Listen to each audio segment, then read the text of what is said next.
So tonight we asked Priscilla to share some of her hot tips because she has some great ideas for healthy looking hair, and some tips that maybe you're not aware of. So one of your big tips, Priscilla, that I've learned from you on your Instagram is actually about heatless curling. So let's start off by talking a little bit about what you do for that. Yes. So heatless curling, I will tell you, it's not the prettiest method because a lot of times you put it in at night and then you sleep in them and then you take them out in the morning. There's different methods that I've tried that are more comfortable to sleep in, which is something that a lot of people don't think about until they've gone to all the effort to like get the heatless method in their hair and then they're like, try to sleep on it. It's horrible. So the method that I actually did to get these curls. And by the way, this is day one. So like I put the curlers in last night. This is day one. So they'll relax a lot. And I actually really like them on like day 2 and 3. So anyway, but I use something called an octo curl. So this is like a really crazy looking band that is really starting to be hot in the heatless hair trend. And I actually have a tutorial that I'm going to have on my Instagram. You can see like how to put it in and everything. But I did this on clean hair. So like last night in the shower, I washed my hair. And then when I got out, when your hair is still wet is the best time to be putting product on it because that your hair like really absorbs it a lot better. So I used our sea salt hair or our sea salt spray. I like to call it our sea salt hair mist, our texturizing spray, and then the revitalizing hair mist. So I used both of those, concentrating mostly on my ends because I do tend to have like my hair is pretty fine and thin actually. So I tend to focus my products more on my ends so that my roots don't get very weighted down. So put that in, slept on it, take it out this morning. So that's tip one is go heatless because using a lot of heat, even like a blow dryer can really damage your ends and cause your hair to look really brittle and dry. So going heatless is amazing for that. And it's really not as hard as people think it is. It's just, you kind of start to do your routine more in the evening and then you're like, it's really quick to take them out in the morning. So tip number one. Okay, tip number 2 is really fun. I told Heidi I brought a whole bunch of props so you guys could see. But tip 2 is sleep on a silk or satin pillowcase. I love this one. For the life of me, I can't remember what the name of the company was that I got it from. It was a gift. But love that one. But you can get them on Amazon or Etsy. That really helps to avoid breakage. And also, like if your hair is really curly, it can help to avoid so many tangles during the night. So that helps to avoid tangles, frizz, and breakage. So I love that. And then tip number 3 is go longer between washes. And this is when people start to get really freaked out because everybody's like, oh, that's so gross. But honestly, your hair is made, like the oils in your hair are naturally made so that they can replenish and nourish your not only your scalp, but also the ends of your hair. So going longer between washes is really important. And I have like people on Instagram that I follow that will go 30 plus days before they wash their hair, which I know sounds insane, but there are very many ways that you can work up to that. And I feel like actually most of these tips are kind of go hand in hand with that. But I like to use our dry shampoo. I don't put it in like the first day. I usually start using dry shampoo on like day 2 or 3, I would say. And I usually go like about a week between washes. So that really, really helps. But the only way that you can really successfully go in like between washes like that is by brushing your scalp. And I've had so many women that like reach out to me and like, hey, how can I grow the hair on my scalp? Like, or how can I get thicker hair? And a lot of the things, a lot of what goes into having, nice hair, nice skin is a lot internal. Like, what are you eating? What kind of supplements are you taking? You can take things like collagen and biotin and things like that to promote healthy skin, hair, and nails.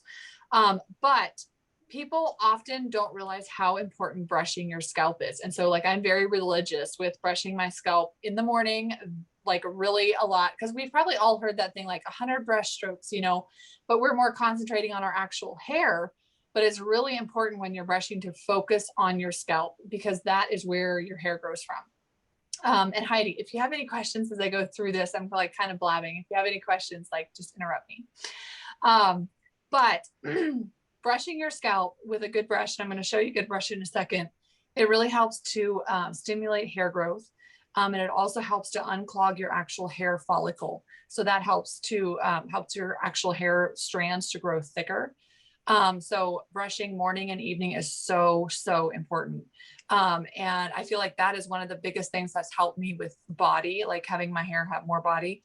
And I really like our wet dry brush for this, because our wet dry brush is unique because it has boar bristles in it, but it also has the plastic, like the plastic pieces. So it kind of gets down to the deeper parts of your hair. But the reason boar bristles are amazing for your hair is because it helps to pull the oils from your scalp down through the ends of your hair. And by brushing your scalp, I mean like really getting in there and really brushing your scalp. And this is a good thing to do before you wash your hair as well. So any questions so far? No, this is exceptional. I think that stimulation of your scalp is so important. And I think it's a big piece that a lot of us miss. And Yeah. especially with long hair, it's not as inherent like, oh, I really need to pay attention to my scalp because maybe we have long hair, a lot of hair, thick hair is one of the things that, my daughter and I struggle with. Like our hair is so thick that, but brushing the scalp is really important. And it's a big miss for healthy looking scalp and hair. Mm-hmm. Yeah. And I have a lot of people say like that their hair is just so flaky. And a lot of times they just assume it's dandruff when in reality, it's just, there's a lot of buildup on your scalp, especially if you're not using like non-toxic shampoo and conditioner. And hairspray is a big one. Like if you're constantly using aerosol hairsprays, they are going to cause so much buildup on your scalp. And so what happens is people are like, oh, my hair, I have dandruff. When in reality, they might not even have dandruff. It might be just that dead skin that's just sitting there. And I noticed it even like last night when I went to wash my hair, I was like looking at the front of my hair. I'm like, oh my goodness. Okay. So like I really concentrated on that when I was brushing, but then also while I was washing. And while I am on the topic of hairspray and buildup, I love our hairspray because it doesn't do that. It does not give you that like nasty, tacky feeling. And also when you are ready to wash your hair after you have hopefully gone a week between washes. And by the way, that takes a while, like to be able to build up to that, if your hair is not used to it. But your hair is something, your hair has, I don't know, I feel like hair has a mind of its own, but it also, like the more you train it, the more it works with you. But once you are ready to wash your hair, it's really important, obviously, to be using non-toxic products. And Heidi and I were chatting about the new Apple Argan shampoo and conditioner. And oh my goodness. So I've been using non-toxic shampoo and conditioner for 4 years. Well, probably longer than that, but I've been with Lemongrass Spa for 4 years. And so I've been using non-toxic shampoo for a long time. So I kind of got used to the fact that a lot of non-toxic shampoos don't suds very well. And so I would always like wash twice, and normally on the second wash, it suds up more for me. But oh my goodness, when I got the new Apple shampoo, I was like, okay, like I'm really excited. I knew I loved the scent because I have that in the hair mask. But when I actually went to wash my hair with it, I was expecting like, okay, like I'm going to wash twice, and I got my hair wet and put the shampoo in, and I'm like, oh my stars.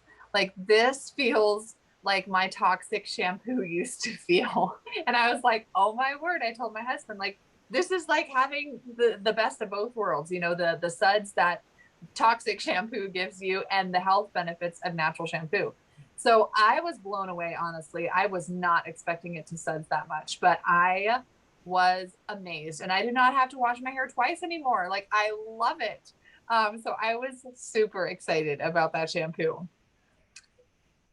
I'm so glad, Priscilla. So we've gotten rave reviews from that, and exactly what you said. You're really expecting that it's not going to have the kind of lather because of the non-toxic ingredients, but I think we nailed this formula in a huge way. Not only smells amazing, but you have the suds to prove it. And I'm just noticing how much more hydrated my hair feels after the fact. And I can go a day or two longer without shampooing as well.